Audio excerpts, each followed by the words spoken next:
Hello, everyone. I'm Saren, And I'm Michael. and today we're going to be starting our inaugural album reaction video where we check out Saga's very first album. And for those who don't know, this is my dad, and he's actually the singer of the progressive rock band Saga. And while I've heard a lot of the music, I haven't really sat down and listened to it all the way through. Well, So you've already heard about this. I've only heard but about that much. this much. So we decided to start from the very beginning with the first album and You're going to give me your unbiased, unfiltered complete, review. unfiltered, no holds barred, just Yeah. whatever you think. And for those who don't know the band, you're going to be going on this journey with me, checking out all this music.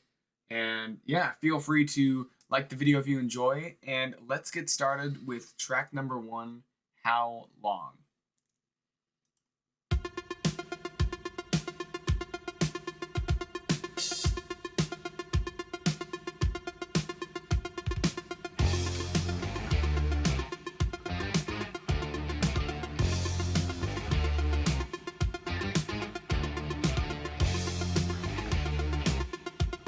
I have to say, I've heard this one live before, and Yeah. it's quite a bit slower on the record. Yeah, Than, that's my first reaction as soon as it came in. 'Cause, the live energy makes the tempo go up. I'm excited to hear a lot of these, how they That's- actually sound yeah. on the record. Especially ones, Especially that ones you've that heard I've heard live. live.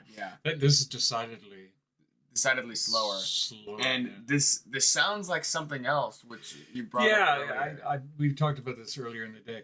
That this came out in 1978, and 3 years later, a song by Human League came out called "Don't You Want Me, Baby," and it starts out like remarkably similar with the sound of the synth. You can starting, go and listen to it for yourself. Yeah, you should check it out. Whether it's just a very amazing coincidence or a nod, or I don't know, or intentionally, can we borrow this?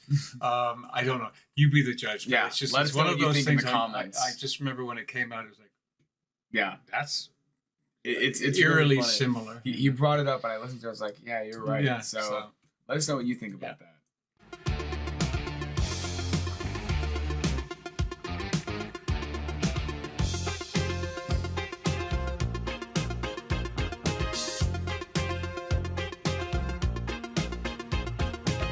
You thought you had it in the bag, thought you had it all figured out.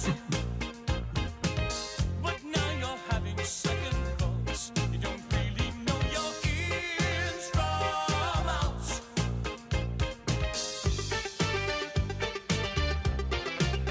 I love when it goes up to that part there. That change. The modulation. Yeah, modulation's so good.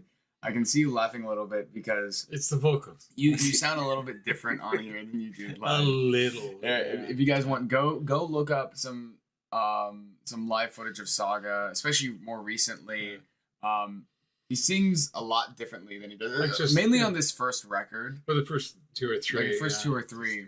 I came out of it, my background being a church choir, and and I learned to sing properly. Yeah. It's just I started singing rock and roll, rock music, and that was kind of ingrained. So it Yeah, was hard to shake. I mean It's funny to listen to now. It's not a disclaimer. I think it's great at the time, but It sounds it's great. It's Yeah. odd to listen to now, knowing the way I oh yeah, sing. so it's there's different. Yeah, there's a different vocal style for sure. But you'll see me smile from time to time, especially with his earlier material. So.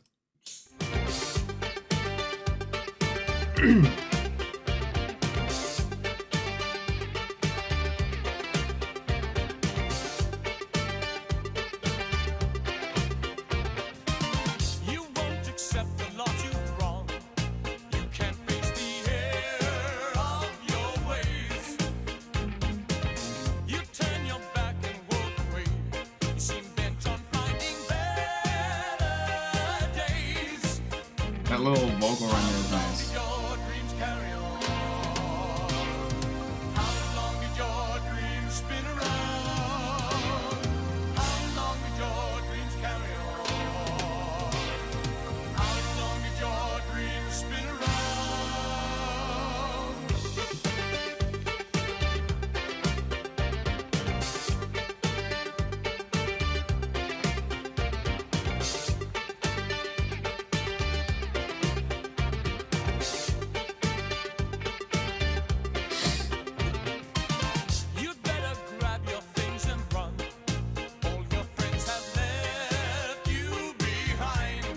I have no answers for you now. I just wish you'd had an open mind. How long did your dreams carry on? How long did your dreams spin around? How long did your dreams carry on? So I'm curious, how much of this song would you say you wrote personally yourself? If you can remember, I know it's. Well, this was a part of while the ago. original writing sessions. Jim and I, when Jim called me up to start the ball rolling with Saga, I went over to his place in Toronto, and he had some songs already started. I know Humble Stance is one of them, and this was one. I don't remember like percentage wise, Right, yeah. but certainly because from at the beginning, with the exception of a couple of tracks, it was really he and I by ourselves writing the first, Right. the core of most of the songs at the very beginning. So I couldn't tell you. Yeah, I'm just curious because it's so bizarre to listen to this with like you right next to me, and you're just my dad. You know, I haven't during the really. day, just a mild mannered. I know. I don't really. I don't really think about it that much. I don't either. But it's fun to. But it's funny listening to. We were talking about the vocals. I made mention of the vocals, but hearing Peter Roshan, who only actually keyboard player and singer. He's only on this first album, but you can hear Peter's harmonies. Like Peter's bell. He's quite dramatic. It's great. But you can really pick it out. Yeah. No, you can really hear. He's like really enunciating. It's great. The lines. It's great. Yeah. There's a lot of like whimsy, shall I say, in this. It's whimsy. It's fun to listen to. Honestly. It's great, and also, I mean, what's coming up, you'll hear, is there's some trademark sounds that we had and styles that we had, and one of them was in the section coming up using like instead of multiple guitars, one guitar and two Moog lines, all playing the same line together like a 3-part harmony, and we do that a lot, and that was part of our signature. Still is actually today, whether it's 3 or 2 parts, but it's guitar and Moog together, either in harmony or playing the same line together. And that's just okay. But you'll hear that demonstrated shortly. How long did your dreams spin around?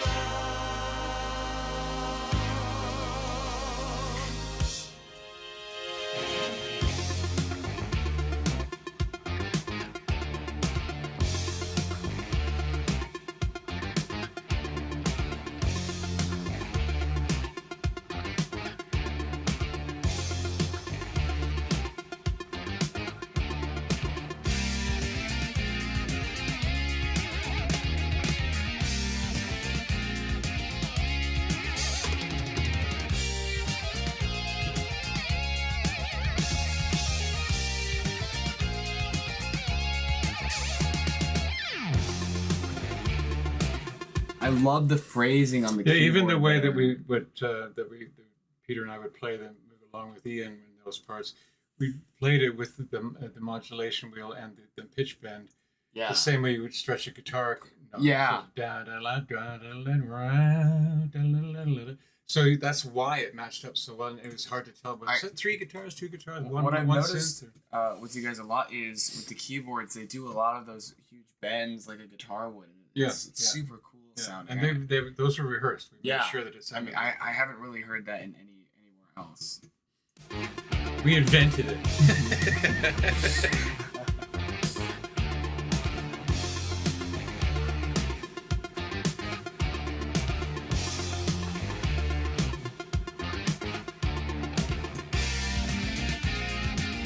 I love the groove there.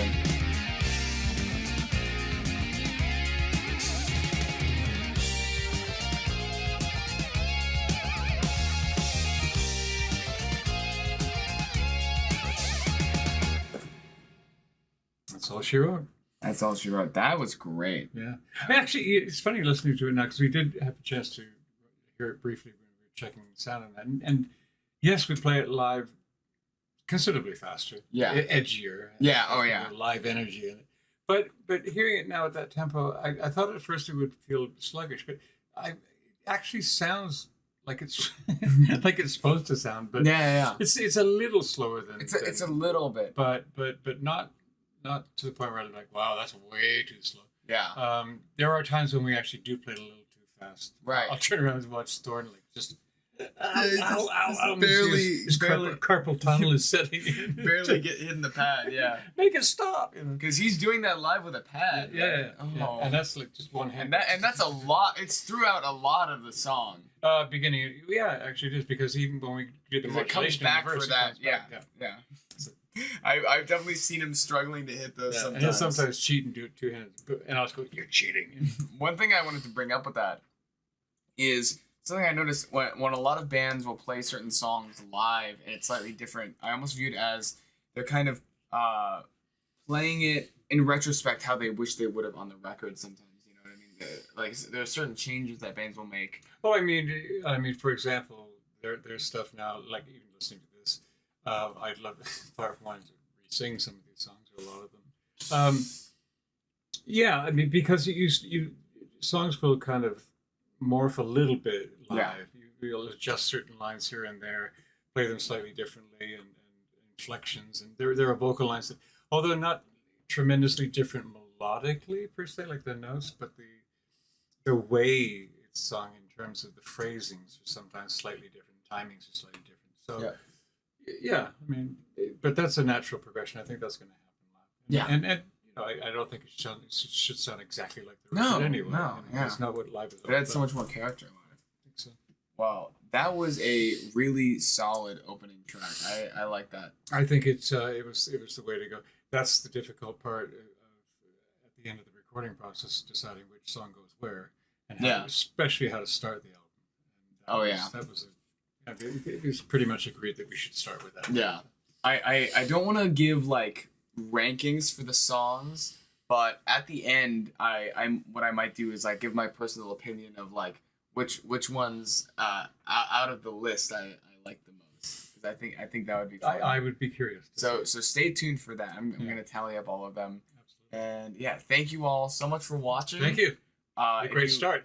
A great start. If you enjoyed, make sure to like and subscribe, and we will see you all in the next video where we continue the reaction with track 2, Humble Stance.